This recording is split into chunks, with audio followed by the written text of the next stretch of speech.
A very warm welcome to all of you in News9 Mediaverse, and you are watching To The Point. Manipur Chief Minister Biren Singh met Home Minister Amit Shah and discussed the entire gamut of issues with him. He spoke to the press and clarified on many things. In an interview given to a national daily, The Hindu, Biren Singh said that the events of May 3rd were likely to be pre-planned and he was compelled to start the war on drugs.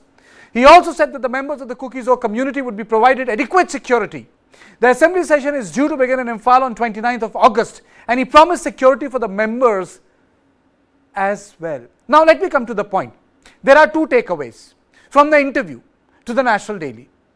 Now, if the violence, if you believe, was likely to be pre-planned, and secondly, that he was compelled to start the war on drugs, it gives rise to two questions. And the question is, if the violence was pre-planned, where did the intelligence go wrong? And if it was a war on drugs, then how did it end up becoming Kuki versus Maiti? So, let me come to the point, Brijesh. If this was on a war on drugs, then how did it become a war between two communities? Well, I think, the Chief Minister making this statement that it was war on drugs, and that is how it started, then it further reinforces the stereotype which many are doing, that it is one community which is doing all the illegal poppy trades, and that is the reason why, when action was taken against them, they started this fight, and that is how this entire fight has started. Other than that, I don't honestly understand what exactly he means by that. If there's a crackdown on drugs, then there should be a bit more elaborate answer to that. That, like, if I say that I have started this war on drugs and it is because of this I am facing lot of problems, lot of blowback, then I would tell about people who are giving that blowback. I would talk about how is XYZ are the people who are running this racket and mastermind. So until unless you provide an adequate answer detailing about who is involved in these drug trade and all, I mean this one line answer it doesn't suffice much. And saying that the violence was pre-planned, maybe I agree. I mean, I'm not denying it, but I'm just saying that the violence was pre-planned, Brijesh. Exactly. What happened with the intelligence? Exactly. That's my question to you. See, whichever way you want to look at it, Kartikeya, because we have been covering this right from day one. Even a couple of days before when the political crisis in Manipur started. Absolutely. So we started 7, 8, 10 days before the violence actually began. And the fact is that even at that point of time, when the rally was going on, this was one question which was asked for the next 10 days, that what exactly was intelligence of Manipur police doing? So, the question is, if it was pre-planned, where was the intelligence? And if it was a war on drugs, why did it become a war on community? But Biren Singh was in Delhi, he spoke to the press, he gave a number of interviews. Let me play out a bite of Biren Singh in which he also took on his political opponents. He said that the political opponents are trying to politicize issues in Manipur. If they are in Ladakh, they should talk about Ladakh and not Manipur. So let's listen into the Chief Minister of Manipur. Ladakh से मणिपुर कैसे याद आ गया? वो लद्दाख में जा रहा है तो लद्दाख का बात करो. मणिपुर किसने अटैक किया है? मणिपुर में जो अभी हो रहा है वो तो कांग्रेस ने क्रिएट किया हुआ है सब. तो खेल नहीं है. पॉलिटिक्स लाइव, ह्यूमन लाइफ में पॉलिटिक्स नहीं करना है. राहुल जी को हम इतना ही बोलना चाहता हूँ, लद्दाख का बात करो. मणिपुर बार बार बोलते रहे कि उसका कांग्रेस का शासन, ये इसमें क्या हो रहा है, राजस्थान में क्या हो रहा है, उसका अलायंस कलकत्ता में, बंगाल में क्या हो रहा है, और रिसेंटली उसका अलायंस दिल्ली में क्या हो रहा है, उसको सब देख के बात करना चाहिए ना. Sir, also you are meeting Mr. Amit Shah today. General, what are the agendas of the meeting, sir? Discussion. नहीं, देखो यूसु, ये गृह मंत्री जी जो है, ऐसा ही गृह मंत्री भारत में और मणिपुर के लिए तो पहली बार हम लोग ऐसा ही लीडर मिला है. तो all the time we take his advice. और मतलब मणिपुर में अभी जो सुधारा है उसकी भाषण के बाद पार्लियामेंट में पीएम मोदी जी और अमित शाह जी का जो भाषण सुनने के बाद में अभी मणिपुर में शांति आ गया है.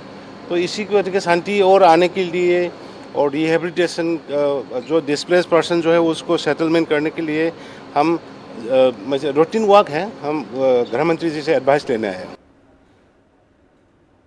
I'm joined by Dr. Thoming, Assistant Professor, National Law University in Judicial Academy, Guwahati, Assam. I'm also joined by Professor Prasannajit Biswas, Professor of Philosophy, Northeastern Hill University, Shillong. And I'm also joined by Colonel Shanti Kumar Sapam, who also was part of Assam Rifles and soldier of the Indian Army. So first, I'll come to you, Mr. Sapam. You know, when he says that likely the violence on May 3rd was pre-planned, my question is, then what was intelligence doing? He's saying this after more than 120 days, sir. What does this mean? Isn't that an intelligence failure then? If it was pre-planned, then the intelligence should have been there.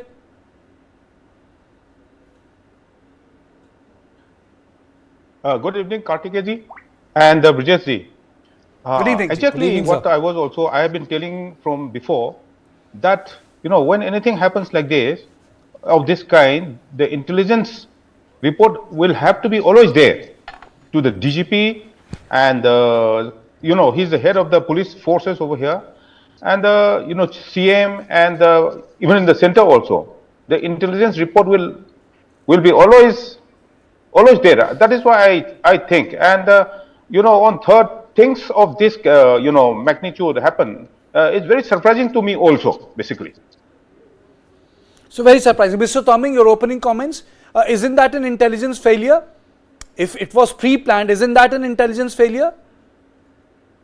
I wonder whether it should be called an intelligence failure, because a CM cannot be so misinformed and uninformed, and that's why it's very hard to believe that there was lapse of intelligence. But what can be more agreeable is that maybe this is an afterthought, and then as the violence has went on for so many days, and then maybe some senses have now prevailed, in the sense that the mayhem that has happened, the scale of destruction it has made, and then the type of magnitude of financial assistance it's required from the central government. Maybe this is maybe in a way trying to recourse how things have gone out of control. So thereby maybe the simplest and easiest way is to say that there is maybe a pre-planned attack, and indirectly thereby reflecting that there was an intelligence failure. Thank you. So, Chief Minister also said that he will provide security to the MLAs of Kuki-Zo community. Do you think that they're going to attend the session on 29? Is it a possibility on this promise of security? This promise of security, again, it could be empty promise again. So you never know, because... Why do you call it an empty promise, sir? Because it may be... he might mean it, but then the scenario is such that when the paramilitary forces cannot also ensure security and safety, and then even movement of essential items and also life-saving medicines from Imphal to Churchandpur, how can we imagine that the security would be what do you call how do you put it? Will be foolproof. Foolproof. So, are you saying that the present government is incapable of giving security to Kuki MLAs? I do not say that. What I'm saying is there are many dynamics of the society which makes it very difficult for any kind of a movement from Imphal to Churchandpur and from Imphal to Kangpokpi also. So even if in the presence of so many paramilitary forces, if movement is not possible, then suddenly, because security is being discussed, can it be assured that it shall be a foolproof security? Okay. This is a big question. It's a tactical question also. It's a very... Okay. Welcome, Professor. How are you, Professor Prasanjit?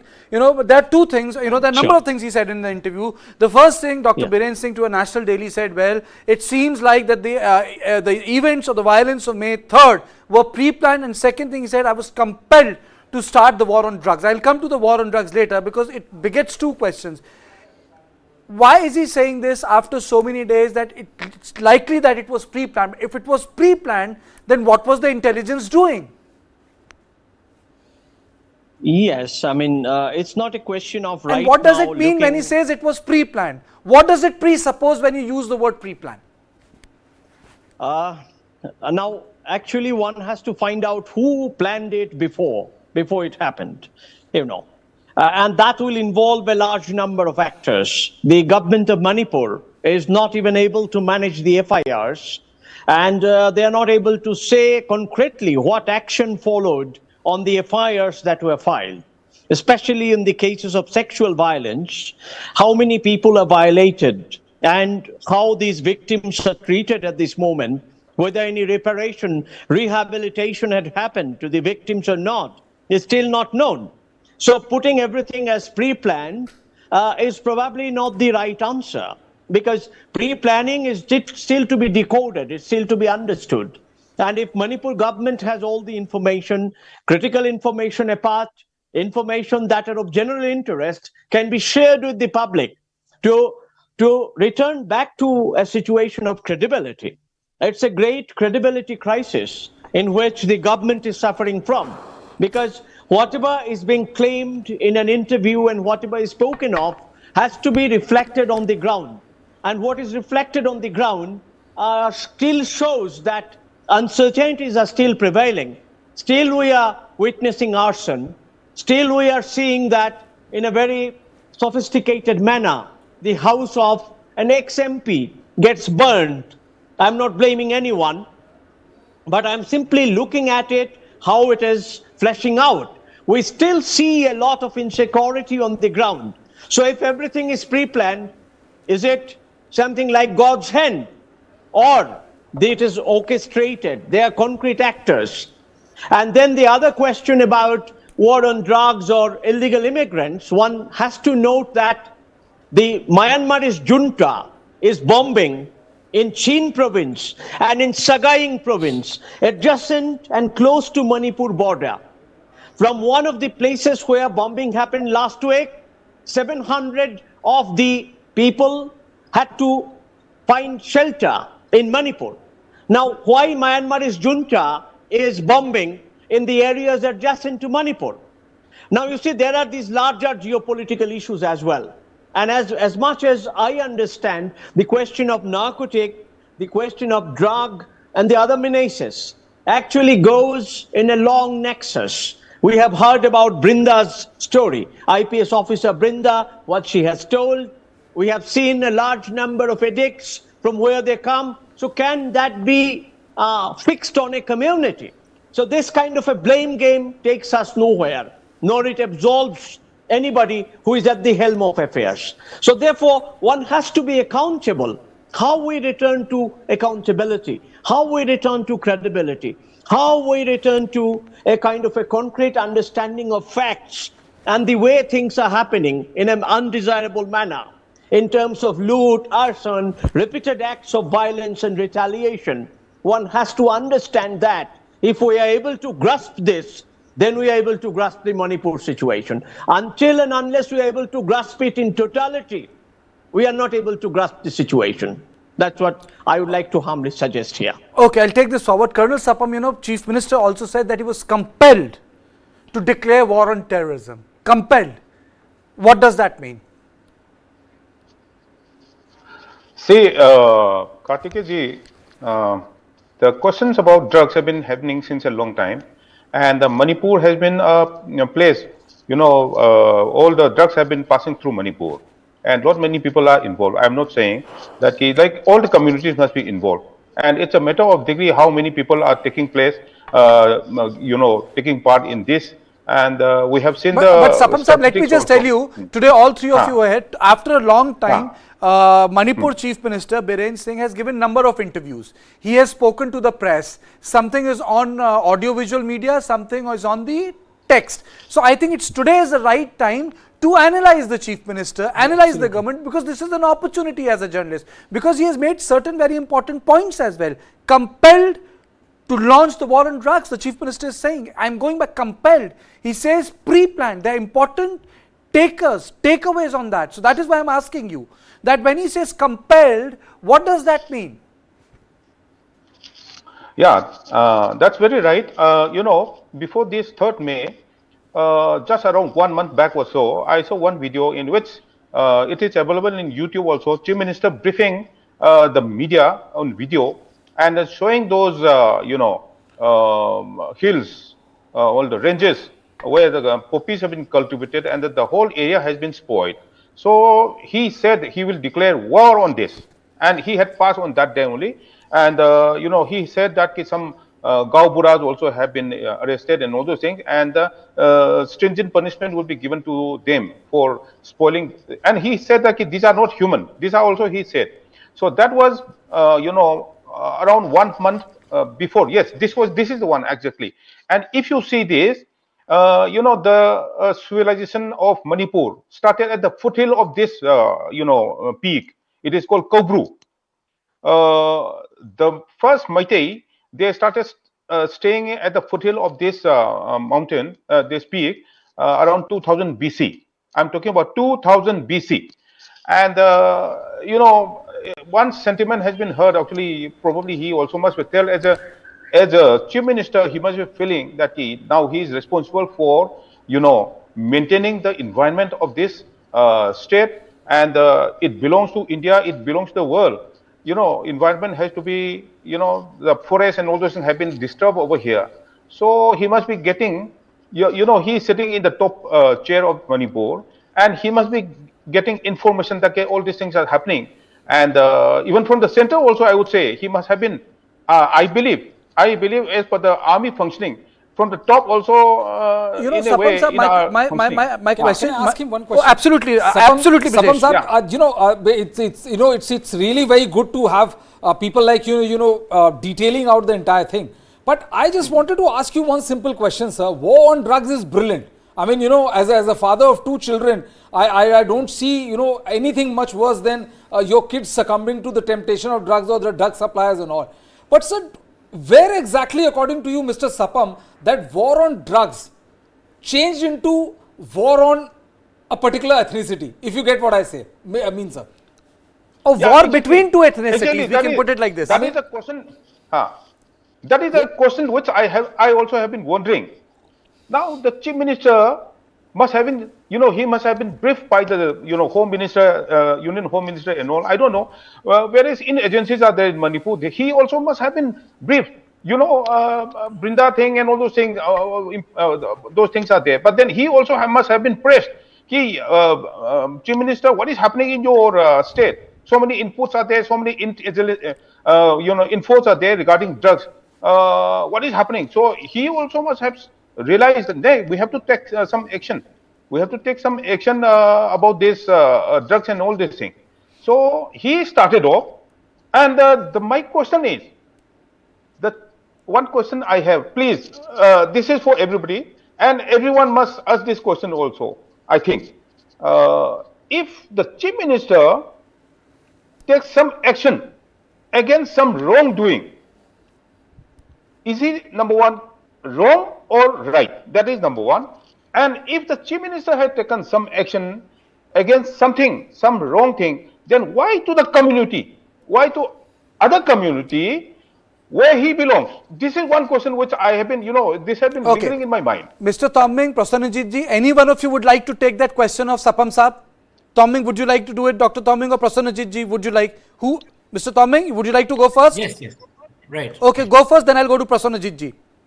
Yes, the word compelled can be interpreted in many ways, and only he will be knowing what he means by compelled. And another part of the statement, that he was compelled to take war against narco related problems, but then had it been a war on narco related matters, not just of the plantation, but of the supply chain and then the production also, that was understandable. But then another way of looking at it is that I was compelled to start the war. So when we look at it from a broader context of it, the war happened to be between 2 ethnic communities. So what does it mean? Was the war initiated at some level of state, then who happens to be the victim of the war. And when we look further and then we look at the victims, it is usually the war fell on the Kukizo ethnic communities. So it's a very perplexing statement that he has made, and he would be better to explain what he means by that war, because the drugs-related problems still persist in Manipur, and it also has its ramification in Assam, etc. But then the impact of the war is being felt by the Kukizo communities, and in retaliation also by the Métis. So how to reconcile these two things? No, Thank you. see, my question is, Prasanjit ji, war against drugs turned into a war between cookies and Métis. I mean or to rather, say, war against cookies. okay. So how did that happen? You know, you were compelled to. Okay, go on, Yes. Prasanjit ji. Yes, you see, the battle and the war need not be confused. The war is never won, and the battle is lost. You know, situation is such. So calling it a war is actually, in a sense, diverting it from the current situation of the logic of retaliation that is happening, the logic of victimization that is happening, and also a total absence of any reparation, any non-refoulement, any sheltering, you know, is happening across the board. It's happening in a selective way. We can see Chief Minister going and inaugurating a camp for some of the displaced, but Chief Minister should go to Kuki areas as well in order to see how much they have suffered. So the war at this moment is something very decontextualized. It gives a very eerie feeling. War, and who is on which side of the war? Is Indian state at war with anybody? You know, and this is a very, very connotative term. It is connotative in terms of our constitution, in terms of international law. So if you say it's a war, you know, I mean, this really opens up a whole panorama Because of Prasanjit ji, questions, the I would drugs say. is not a problem Yeah. which is limited to Mizoram. You know, drugs and issue is in Nagaland. You know, I have reported from Mizoram, drugs is a big issue there. So you know, there are a lot of other things. So you know, it's not something common to a state. It is affecting entire Northeast. So the question presupposes is, when did it turn into a war between two communities? I mean, that's what. I mean, this is the question. So practically it has turned into a kind of a ethnic conflict. Now, if a war is launched against the drugs, should it be turning into an ethnic conflict? It should not be. But when an ethnic conflict has gone at an intense level, stereotyping ethnic communities, putting blame on each other, and using a logic of blaming each other in order to develop an aggression, you know, all this is happening at a subtle psychological level, also at the public discourse that it is getting polarized. So therefore, this whole idea of war is something pretty disturbing. It really doesn't resolve the current impasse in Manipur. It may create a kind of a smoke screen, or it may throw up new problems if we are using this kind of a term called war. Now, as far as narcotic, drug, and other poppy cultivation related problems are concerned, these problems are not connected to any particular community. These problems are also not connected to the hill region alone. It is a larger political economy of the state that is behind and that is in the front of such a menace if it is happening to that level.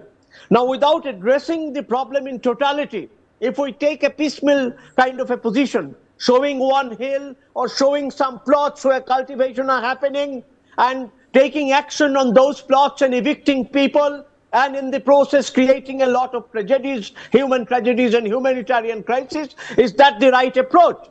Our constitution does not necessarily tell us to do something like this. And government policies are also not directed to this. So this becomes a kind of a knee-jerk reaction, and there must be less of reaction, more of response, responses that are more mature, responsible, and also that which takes care of the problem, the victims, you know. Without taking a caring approach, if an approach is taken in terms of war, that really doesn't resolve the situation at this moment. I want to emphasize on this aspect. I think Colonel Sapam, you raised your hand. If I saw you, Sapam Sahab, you raised your hand. Yes, Please yes, go ahead. yes. Yes, please go ahead. Yeah. Regarding the cultivation of poppies, I would like to say, poppies are cultivated only in the hills. It's not in the plain area. That is number one. That is for sure. And if it is there, then videos and photos would have come. It is all in the hills. Now, what the Chief Minister meant by war on drugs means he was so frustrated that so much of hill area had been spoiled. The reserve forests have been spoiled, and that we can see in this video. And various agencies are also taking various videos and must be giving reports to their very respective headquarters. And the Chief Minister must be frustrated to see all these things. And maybe because of the magnitude is so high as far as the plantation is concerned, he must have said that yes, whatever maybe, which community maybe, who are planting this drug, I will declare on war. This is what he may be meaning basically. It is not that I don't think it is he meant to one particular community, but he must have meant to the people who are planting drugs and who are involved in that. That is what I personally feel. But what I want to say is, the question the answer which I have not found so far is, Chief Minister, under the guidance of the central government, with his forces, with his police forces and with his government, when they destroyed the drugs, and why on 3rd May, why attack on the Meiteis? That was the problem. That was the thing and thereafter it became a clash. That is the thing, that is the question which is lingering in my mind. Why so? Why to the Meitei village? This is the thing. This is the known incident. You are saying that the violence started after the Meitei village was attacked first? Yes, absolutely. Absolutely. There's no doubt about that. And all the videos are there, all the proofs are there. But now I'm telling, when I appeared on the media for the first time, I cried. Listening to all the woes and basically all the pains which people have gone through. I went to some camps. As an army man, I cried from my heart. And that was the time I requested the Prime Minister to come down, because it's going beyond control. And subsequently, there have been many panelists on the media who are putting oil on the fire. Every time they are putting oil on the fire. Now also I am saying, let's forget about everything and let's talk about peace. From all the panelists, let's talk about peace. Today only I received one call from my Jawan from Churchandpur. He said, "Sir, kya ho gaya hamara? Hum kaise dehenge sir yahan pe? We are also we are suffering like anything, and on the side also you must be suffering." This is what the Jawan told me today morning also. He rang me out from Churchandpur. I belong to this regiment. My Jawans are from this area, Assam regiment basically. And it touches my heart, Like my Meitei Jawans are also saying, they are also suffering, they are also, other side also suffering. If we say that let's forget and let's forgive each other, we will all forget and forgive each other, yeah? This is what I am saying. And those people who do not understand Manipur, even army officers, they are putting oil on fire, yeah? My people are dying and burning. So much of property has been spoiled in Manipur. And still they are putting oil on the fire. And I want to face them one to one, if possible. This is what I had requested.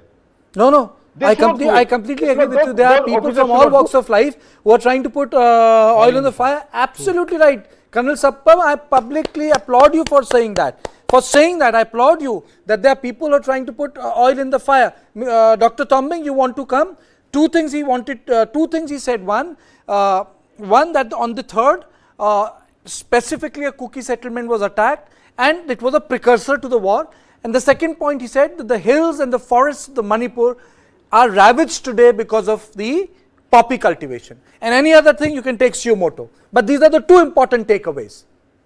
Yes, one takeaway that I found very pertinent was the word CM being very frustrated. Because when someone becomes a CM, it's a very high responsibility job, and it will have many concerns within running of the administration, etc. and then one should be always ready for the pressures and then the challenges. But then being frustrated and therefore maybe thinking of a war, this doesn't sound like a very good reaction to certain challenges the society is facing. And apart from that, I would like to say that poppy plantation is wrong. It is illegal, and in fact, it has degenerated our forest, our land, and it has also seeped into the life of our children also. Some children were engaged in collecting of poppy sap and thereby becoming addicted to poppy also. And therefore, it's a universal wrong. It's a universal wrong.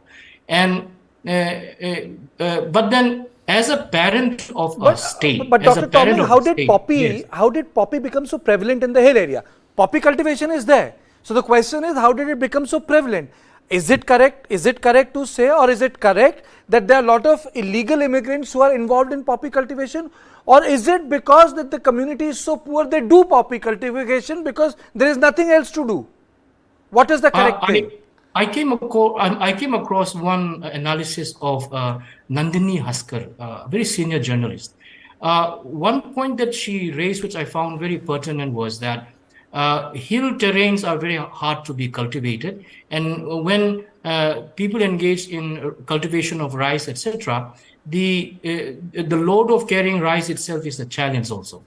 Now, I would rather go to the constitutional mechanism that when you have allowed an idea of land to be in a certain state of being not accessible, and then an idea of non-accountability writ large in the way the governance or lack of governance is, it is quite possible that maybe people has become infantile with regard to certain approach of the idea of law and then the legal system, and then thereby not seeing the legal accountability.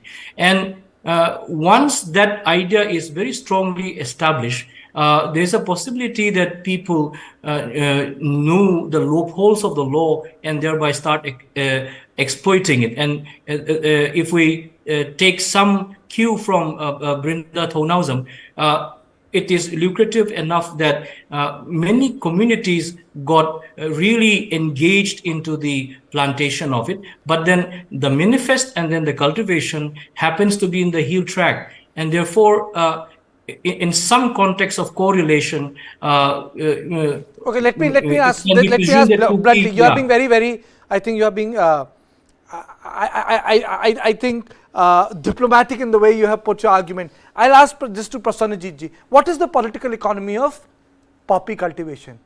I think that's the question. What's the political economy of poppy cultivation in Manipur? You are both an insider and outsider. Bataiye. Yes, I mean, the political economy is that the funding, the source of funding. Look at the source of funding. Source of funding is from the valley. That's very, very important. If the source of funding is not from the valley, poppy cultivation would not have happened in Manipur. Let's take it at the face value. The second question is ancestral tribal land are converted into reserve forest.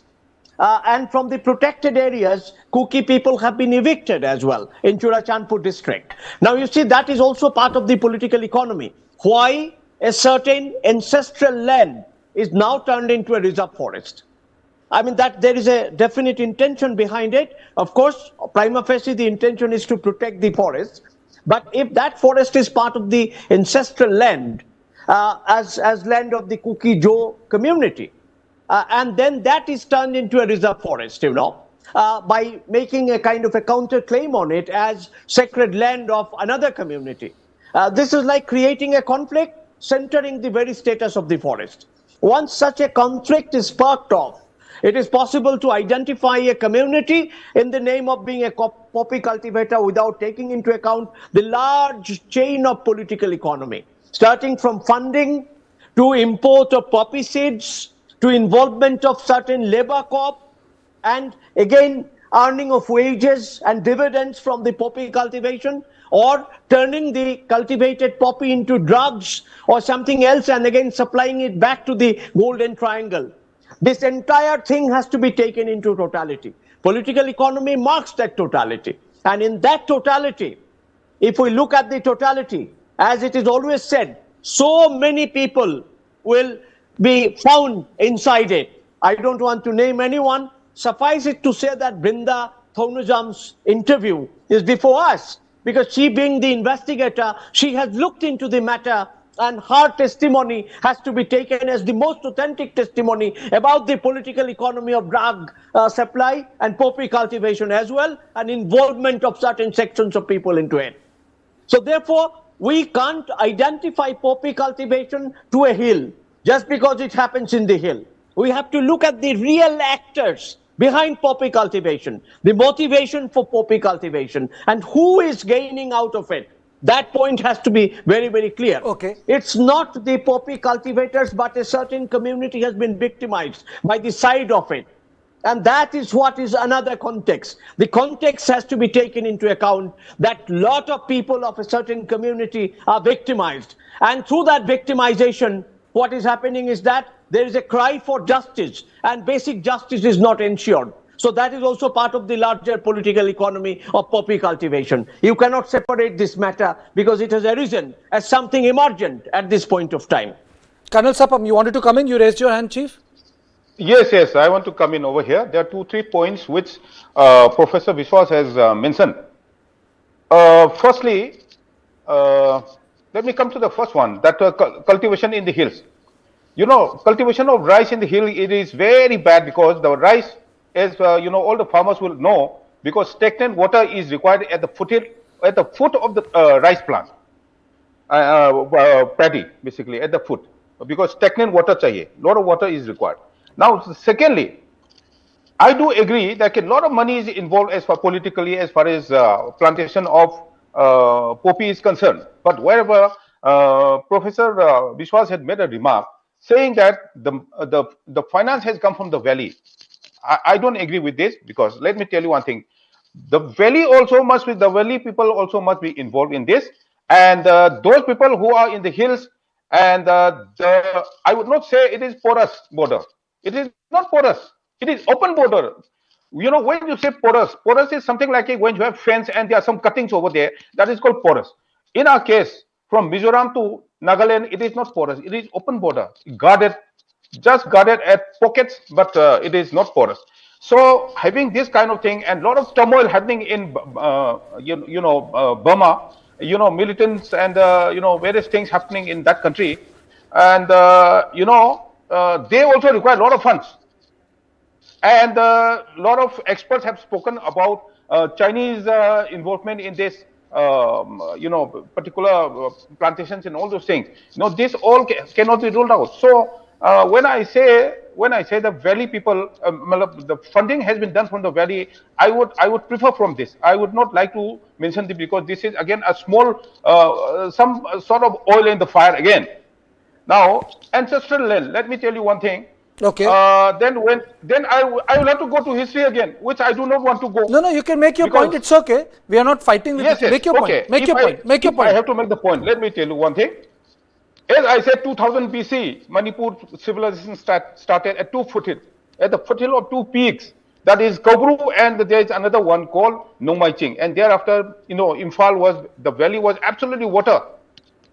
And it dried up, and then Kangla and all these things came up. Then the valley people started coming down from the hills, and they stayed in the valley basically. Now, and those days, the Nagas, the Tangkuls, and then the Kabu used to be there. And you all know, and we all know, as per the history and military history and all these things, the British, as per the British story and all those things, books written, these are all documented. Basically, the Cookie brothers, they came sometimes around 1830, 1845 and all those things. Okay, fine, they are all staying there. But all these places, the Nagas were there basically initially. They were there, Nagas were there. And then, that time very thinly populated. And it will be wrong to say, that all this land belongs to the Cookies. No, it is not so. And by saying this, again, I'm putting oil on the fire, which I do not like it basically. I do not like this kind of conversation. But then when when, you know, something of that kind which is not true comes out in front of me, then I also have to answer it, basically. No, the whole Manipur belongs to India, and if there is any environmental changes, there is a, you know, cutting of forests, and as per the forest rule, if I plant one big tree in my house, in my own campus, and for cutting that tree, I have to take permission from the forest. This is the rule of the country as per the constitution.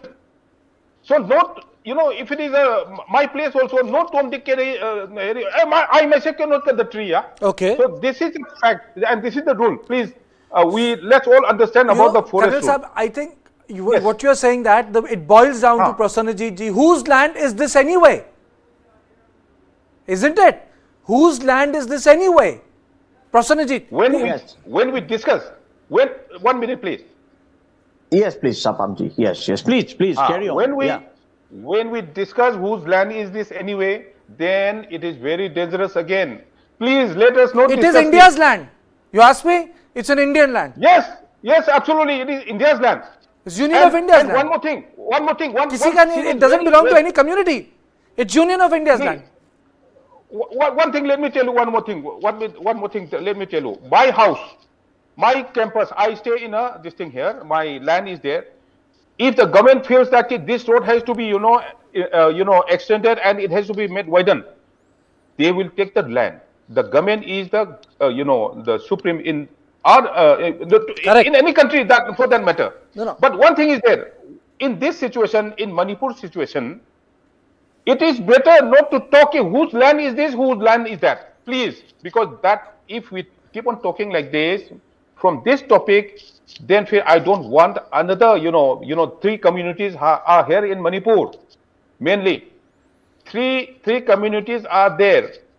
So it is very sensitive to talk about this is my land, this is my land. And let me tell you one thing. Let me submit one thing. The Maitais, if given the choice to stay in the hills also, I don't think they'll go and stay. I don't think they'll go and settle down in the hills because they are not used to it. This is one thing which I would like to submit. Okay. But let us not talk about whose land is this, whose land is that. That was not a question. That was not a question. It was like the framing of the debate, When we talk about a debate, we say it's like framing the question. It's not a conclusion, Prasannaji. It's like whose land is anyway, Absolutely. So I said it's the land of Union of India. It's Indian land. Bharat ki dharti hai. Yes, I mean, we have this principle of eminent domain by which the country is the owner of the land. But we also have 6th schedule that is supposed to protect the ancestral land of the tribes. It's part of the constitution that we have a 6th schedule.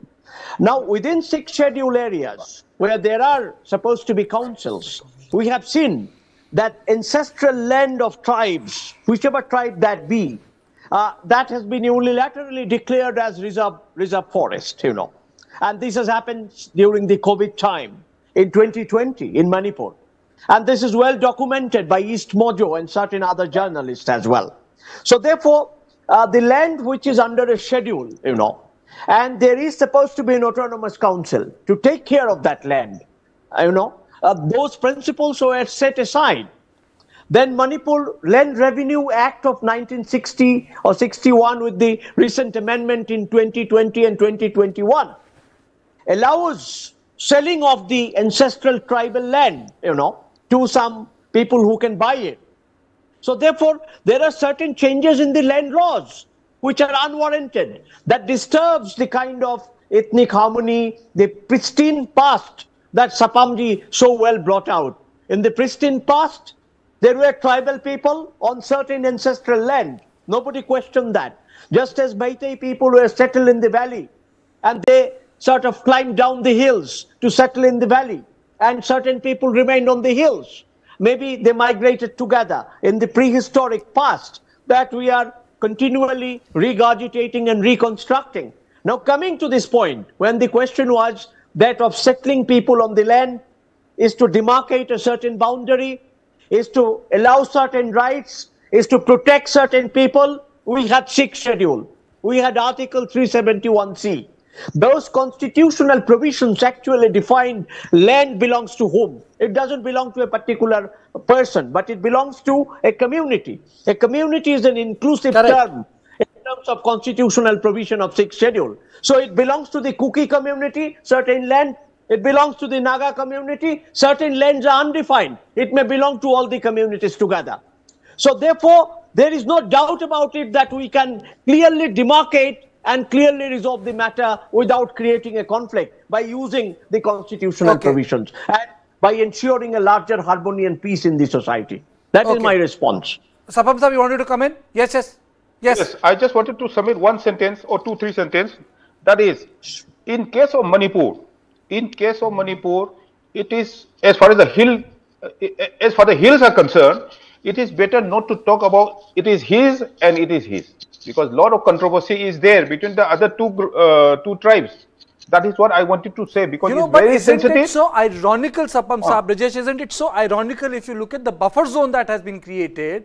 I know we have slightly taken, going on a different terrain. The buffer zone actually creates a buffer between hill and the valley area. It does, Kartikeya, but right now, there are certain immediate targets you approach. The immediate target right now in creating this buffer zone is to make sure that the violence doesn't spread to a level where there's nothing left to, to protect. And that is the reason buffer zone has been created, and the reason was to make sure that the conflict doesn't escalate out of hand. The problem is, I'm not getting into, and I'm not disputing certain facts which have been stated by Mr. Sapam, and as Professor Mukherjee eruditely pointed out. But the fact of the matter also is that the response of the government also left a lot to be desired. And by the government, I mean the Manipur government. It is if the violence was pre-planned, why wasn't the crackdown as equally and harshly planned as it should have been? The partisanship, and I completely agree with Colonel Sapam, when he says that, we should not put oil in the fire. Nobody is trying to put oil in fire. I mean, honestly speaking, we have been right from day one saying that, our attempt is to understand rather than, create this unnecessary cacophony of war of words between the two communities. But the fact is also that, one infantile attempt at peace was made, which fizzled out as soon as it was formed. And after that, I honestly am trying my level best and try to wrap this thing around my head is, how do you indulge into a peace talk with the communities? You want peace, that's brilliant. Nobody wants violence. There was another part. How do you move forward? There's another part of the interview. Dr. Tombing, is biometric-led identification possible in present circumstances? Dr. Tombing, is it feasible right now? Can it be done? There are many things which can be done. But the problem is, all of us go back to history and we over-romanticize our histories, and then that baggage is too heavy for us. And another context is, whatever the state now do, there is an element of suspicion from the communities. But then in the earlier interview also, I said that biometric does play a very important role. It can ensure that who are illegal, who are legal, all those things are there. And this also ensures clarity of how many people or what type of influx you have, because there can be sneaky parasitic people also taking advantage of the loopholes of the system. So that is also there. But then in a scenario like this, the suspicion and over suspicion to the matter, and then over baggaging of history, it's problematic. I wish the idea of nationalism and then fraternity post the constitution, if that can be the value system for many of us, then there can be larger peace, harmony, etc. Because there's claim, there's counterclaim. We know that the Naga Council also claims many area again. So everything is creating to a perfect storm, and the over baggaging of history, I think maybe it has to be correlated again with how do you feel about the fraternity, which is writ large in the constitution. I think you said it. I think that was well said. Amit Shah's meeting, his subsequent interviews, the conversation he had with journalists. I think the most important thing is, first he said that he was compelled to go ahead with the war on drugs. Second part of his interview was upon he feels that the events on that particular day of the May were pre-planned. The larger issue right now is on the 29th there is going to be the Manipur Assembly session. I sincerely hope that session is successful. I sincerely hope that the people from the Kuki-Zo community come to Imphal, and I sincerely hope that the people are allowed to speak in the session. Both Kuki MLAs, Naga MLAs and the Maiti MLAs, so that everyone's version of history is recorded on the floor of the house. You know, I think that is the proof of pudding, and I think that is the test the government will need to pass to ensure a very successful session which gets all the lawmakers, and then to persuade all these lawmakers to go back to the camps and work with the people who are displaced. I think that will be the proof of pudding. That will be the proof of pudding.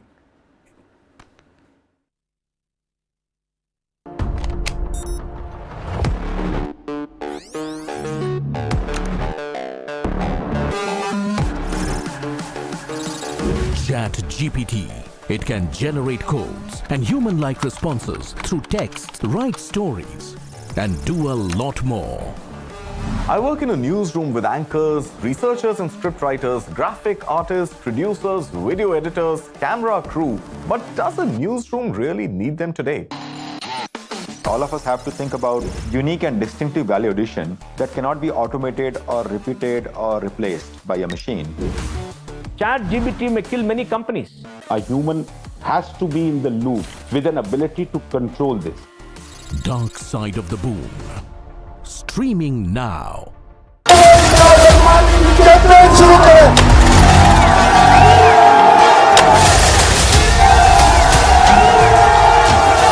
मैं इमरान अहमद खान न्याजी सबके दिल से हल्फ उठाता हूँ. When Imran Khan came initially into politics, he thought his personal popularity would be sufficient for him. It didn't happen.